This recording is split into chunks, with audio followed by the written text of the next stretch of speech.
கிறிஸ்துவுக்குள் மிக பிரியமானவர்களே, இயேசு கிறிஸ்துவின் நாமத்தினாலே உங்கள் ஒரு வாழ்த்துவதிலே மிக்க மகிழ்ச்சி அடைகிறேன். இன்று வேதம் வாசித்தீர்களா? இன்று ஜெபித்தீர்களா? இன்று குடும்ப ஜெபம் செய்தீர்களா? யோசித்துக்கொண்டே இந்த காணொலியை காணுங்கள். உங்களை தலை நிமிர்ந்து நடக்க பண்ணுவார் என்கிற இந்த காணொலி மூலமாக உங்களை சந்திப்பதிலே மிக்க மகிழ்ச்சி அடைகிறேன். லேவியராகமம் 26 அதிகாரம் 13 வசனத்திலே ஆண்டவர் மோசேயின் மூலமாக இஸ்ரவேல் ஜனங்களுக்கு இப்படியாக சொன்னார்: நீங்கள் எகிப்தியருக்கு அடிமைகளாய் இராதபடிக்கு நான் அவர்கள் தேசத்திலிருந்து உங்களை புறப்பட பண்ணி உங்கள் நுகத்தடிகளை முறித்து உங்களை தலை நிமிர்ந்து நடக்க பண்ணின உங்கள் தேவனாகிய கர்த்தர் என்று சொல்லி ஆண்டவர் சொல்லுகிறதை நாம் பார்க்கிறோம். பாருங்கள், இஸ்ரவேல் ஜனங்கள் எகிப்திலே அடிமைகளாயிருந்தார்கள். ஆண்டவர் சொல்லுகிறார், நீங்கள் அடிமைகளாயிருந்த பொழுது நீங்கள் தலைகுனிந்து போய் நடந்தீர்கள், வெட்கப்பட்டு போய் நடந்தீர்கள். மற்றவர்களுக்கு முன்பாக ஒரு அவமானத்தின் சின்னத்தை போல நீங்கள் வாழ்ந்து கொண்டிருந்தீர்கள்.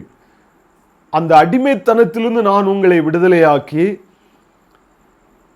எகிப்திலிருந்து நான் உங்களை வெளியே கொண்டு வந்து உங்களை நிமிர்ந்து நடக்க பண்ணுகிற உங்கள் தேவனாகிய கர்த்தர் நான் என்று சொல்லி ஆண்டவர் இங்கே சொல்லுகிறதை பார்க்கிறோம். இந்த நாளிலும் நாம் அதைத்தான் நாம் தியானிக்க போகிறோம். ஆண்டவர் தம்முடைய பிள்ளைகளை எந்த காரியத்தில் அடிமைப்பட்டு இருந்தாலும் அவைகளிலிருந்து விடுதலையாக்கி தலை நிமிர்ந்து நடக்க பண்ணுகிற ஒரு நல்ல ஒரு தேவனாய் இருக்கிறார். இந்த காணொலியை கண்டு கொண்டிருக்கிற நீங்களும் கூட சொல்லலாம், அநேக நேரத்தில் நான் சில காரியங்களுக்கு நான் அடிமைப்பட்டு இருக்கிறேன்.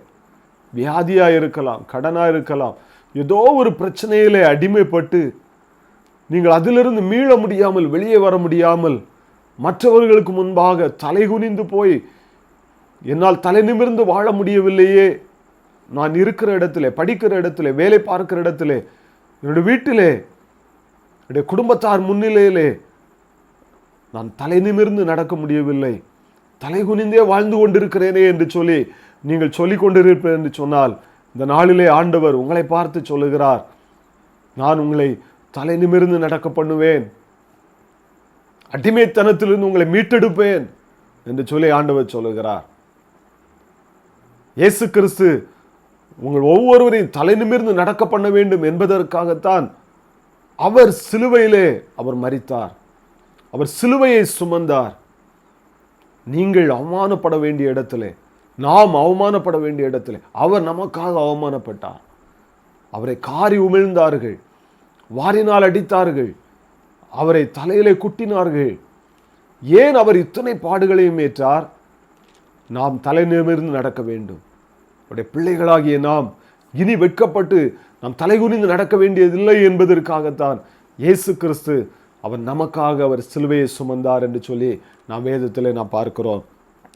ஏசாயா 61 அதிகாரம் 7 வசனத்திலே ஆண்டவர் ஏசாயா தீர்க்கதரிசியின் மூலமாக சொல்லும்போது சொல்லுகிறார், உங்கள் வெட்கத்திற்கு பதிலாக இரண்டத்தனையான பலன் வரும் என்று சொல்லி ஆண்டவர் சொல்லுகிறார்.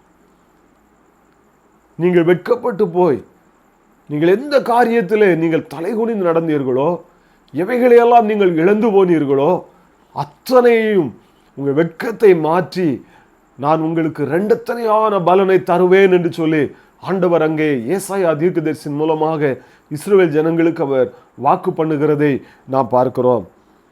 பாருங்கள், நாம் வேதத்திலே ஒரு உதாரணத்தை நாம் பார்ப்போம் என்று சொன்னால், அன்னாள் என்கிற பெண்மணியை குறித்து 1 சாமுவேல் புஸ்தகம் 1 அதிகாரம் 5 வசனத்திலிருந்து 7 வசனம் வரை நாம் வாசிக்கும் பொழுது அங்கே சொல்லப்பட்டிருக்கிறது.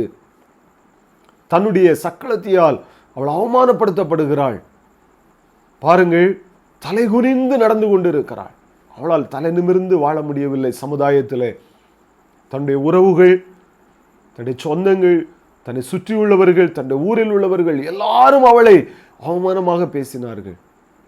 ஒரு நல்ல இடத்துக்கு போக முடியாது, 4 பேர் முன்னில நின்று தலை நிமிர்ந்து அவளால் பேச முடியாத ஒரு நிலைமை. காரணம், ஒரு கர்ப்பத்தின் கனி இல்லை, குழந்தை இல்லை என்கிற அந்த சூழ்நிலை நிமித்தம் மற்றவர்களால் ஏளனமாய் பேசப்பட்ட ஒரு நிலைமை. அவமானத்தின் சின்னத்தை போல வாழ்ந்து கொண்டிருந்தார்கள். ஆனால் ஒரு நாள் ஆலயத்திலே வந்து ஆண்டுடைய சமூகத்திலே அவர்கள் பொருத்தனையோடு கண்ணீர் விட்டு அழுதார்கள். தன்னுடைய இருதயத்தெல்லாம் தேவனிடத்தில் ஊற்றிவிட்டார்கள். ஆண்டவர் அங்கே ரெட்டிப்பான நன்மையை மாத்திரம் கொடுக்கவில்லை, அவர் கேட்ட அதே காரியத்தை வாய்க்க பண்ணி பாருங்கள், ஒரு ஆண் குழந்தையை மாத்திரம் அவர் கொடுக்கவில்லை, 5 குழந்தைகளையும் கொடுத்து ஆண்டவர் அவர்களை பாருங்கள் உயர்த்தி ஆசீர்வதிக்கிறதை நாம் பார்க்கிறோம்.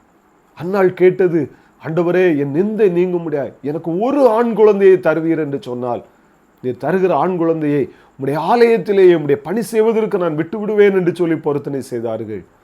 ஆனால் ஆண்டவர் பாருங்கள், ஒரு குழந்தையை கேட்டதற்கு 5 குழந்தைகளை கொடுத்து அவர்களை மகிழ்ச்சிப்படுத்தி அவர்களை ஆண்டுடைய சமூகத்திலே வந்து துதித்து பாடும்படியாக அவருடைய வெட்கத்துக்கு பதிலாக அநேக ஆசீர்வாதங்களை கொடுத்து மகிழ்ச்சிப்படுத்துகிறதை நாம் பார்க்கிறோம். 2 ராஜாக்களின் புஸ்தகம் 5ஆம் அதிகாரம் 1ஆம் வசனத்தில் நான் பார்க்கும் பொழுது அங்கே சீரிய படைத்தலைவன் ஆகிய நாகமானை குறித்து சொல்லப்பட்டிருக்கிறது. அவன் மூலமாக ஆண்டவர் அங்கே பெரிய ஒரு வெற்றியை கொடுக்கிறார். சீரிய தேசத்திற்கு ஒரு பெரிய ஒரு வெற்றி உண்டாயிற்று. ஆனால் அந்த மனிதனோ குஷ்டரோகியாயிருந்தான் என்று சொல்லப்பட்டிருக்கிறது. பாருங்கள், அவன் மூலமாக பெரிய ஒரு வெற்றி. ஆனால் அவனால் மற்றவர்கள் முன்பாக தலை நிமிர்ந்து நடக்க முடியவில்லை. காரணம், அவனுடைய சரீரத்தில் இருந்த வியாதி, குஷ்டரோகம். அவனை கண்டாலே அவனுடைய குடும்பமே ஒதுங்கி நின்றது. தேசத்தின் அதிபதிகள் எல்லாரும் ஒதுங்கி நின்றார்கள். யார் முன்னிலும் அவனால் நேராக நின்று பேச முடியாது. ஒரு அவமானத்தின் சின்னத்தை போல வாழ்ந்து கொண்டிருந்தார்.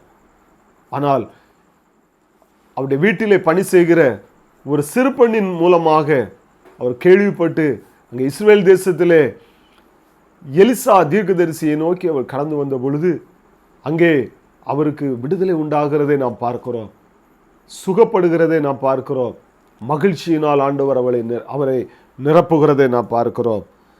இந்த நாளிலும் கூட ஒருவேளை இந்த காணொலியை கண்டு கொண்டிருக்கிற சகோதரனை சகோதரியே, நீங்கள் சொல்லலாம், நானும் சில வியாதிகள் நிமித்தம், சில கடன் நிமித்தம், ஏதோ ஒரு பிரச்சனையினால நான் அவமானத்தின் சின்னத்தை போல நான் வாழ்ந்து கொண்டிருக்கிறேனே, நான் என்ன செய்ய வேண்டும்?